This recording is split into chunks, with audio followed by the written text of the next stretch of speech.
শালা সে খুড়াটার সাথে কতদিন ধরে কথা বলবো বুঝলা, মানে পাত্তাই দেয়নি আমাকে। যদি তাকে পাই তার সাউরিকে আমি লিয়া পেলাবো না। দেখি হয়তো মোর খুড়াটা দাঁড়িয়েছে মনে হয়। এই যে তো মোর খুড়া। ও খুড়া, খুড়া। শালা মুখে তো কোনো পাত্তাই দেয়নি রে। দাঁড়া তোর আজ মজা দেখাই দি আমি। শালা কোনো পাত্তাই দেয়নি, আই তোর মজাটা আমি দেখাই দি। দাঁড়া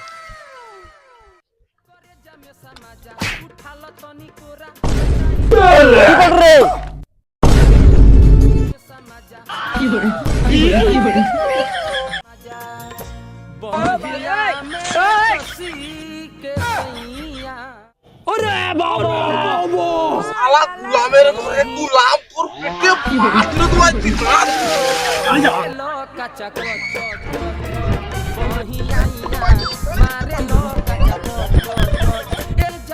Maria